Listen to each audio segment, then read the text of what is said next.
अस्सलामुअलैकुम। मोहम्मद सिटी मिटवर बाबा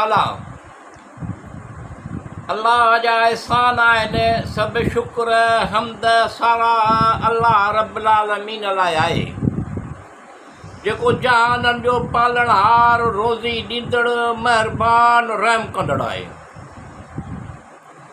अल्लाह जा एहसान आहिनि, सभु शुक्र हमद सारा अल्लाह रब्बुल आलमीन लाइ आहे, जेको जहाननि जो पालणहार, रोज़ी ॾींदड़, महिरबान, रहम कंदड़ आहे।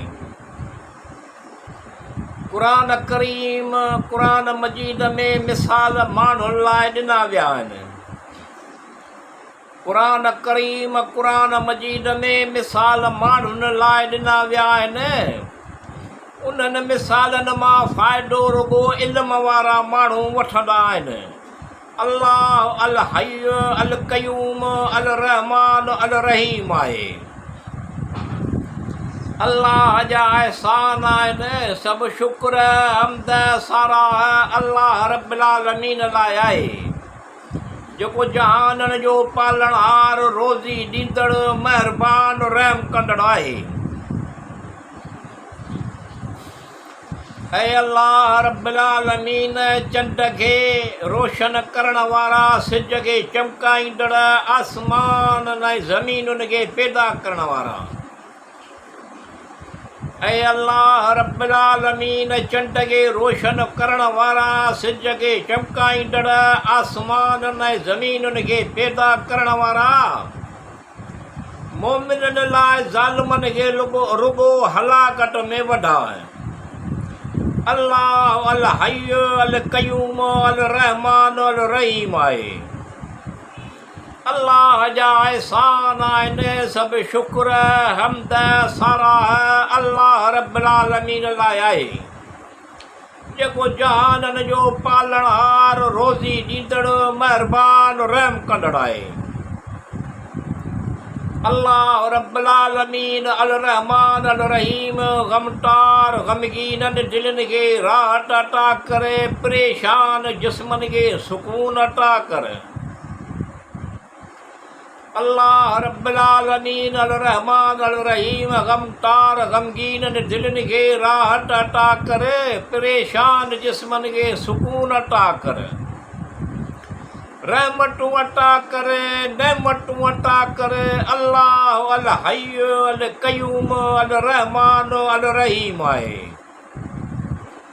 अल्लाह जा एहसान आहिनि, सभु शुक्र हमद सारा अल्लाह रब्बुल आलमीन लाइ आहे, जेको जहाननि जो पालणहार, रोज़ी ॾींदड़, महिरबान, रहम कंदड़ आहे। आसमाननि ऐं ज़मीनुनि जी हर शइ अल्लाह जी तस्बीह करे थी, इहो ई ग़ालिबु आहे। आसमाननि ऐं ज़मीन जी हर शइ अल्लाह जी तस्बीह करे थी, इहो ई ग़ालिबु आहे। महिरबानी करे, सहज सवलायूं करे, भाल भलायूं करे, सबब सणायूं अता करे। अल्लाह अल हय अल क़यूम अल रहमान अल रहीम आहे।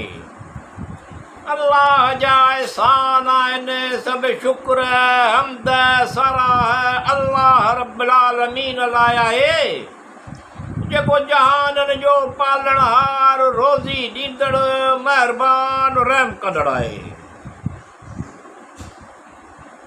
या अल्लाह रब्बुल आलमीन अल रहमान अल रहीम सेहत, तंदुरुस्ती, नेमत हज़ार अता करे, नेक सालियो औलाद अता करे, खुशहाल करे। या अल्लाह रब्बुल आलमीन अल रहमान अल रहीम सेहत, तंदुरुस्ती, नेमत हज़ार अता करे, नेक सालियो औलाद अता करे, खुशहाली करे। तौबा ज़ारी, तौबा इस्तग़फ़ार। ऐ अल्लाह तौबा ज़ारी, विसिस शैतान जे विसिसन शैतान जे शरगाटूं हिफ़ाज़त ॾे। अल्लाह अल हय अल क़यूम अल रहमान अल रहीम आहे। अल्लाह जा एहसान आहिनि, सभु शुक्र हमद सारा अल्लाह रब्बुल आलमीन लाइ आहे, जेको जहाननि जो पाल पालणहार रोज़ी ॾींदड़ महिरबान रहम कंदड़ आहे। या अल्लाह रब्बिल आलमीन अल रहमान अल रहीम तूं सभु ॼाणींदो तोखे सभु मालूम आहे। या अल्लाह रब्बिल आलमीन अल रहमान अल रहीम तूं सभु ॼाणींदो तोखे सभु मालूम आहे। मिठो जूं आसो में तूं पुॼाए मतिलब नेक मतिलब हासिल थियनि मक़सद हासिल थियनि बेशक अल्लाह बख़्शणहार आहे। अल्लाह अल हय्य अल क़य्यूम अल रहमान अल रहीम आहे। अल्लाह जा एहसान आहिनि सभु शुक्र हम्द सराह अल्लाह रब्बिल आलमीन लाइ आहे जेको जहाननि जो पालणहार रोज़ी ॾींदड़ महिरबान रहम कंदड़ आहे।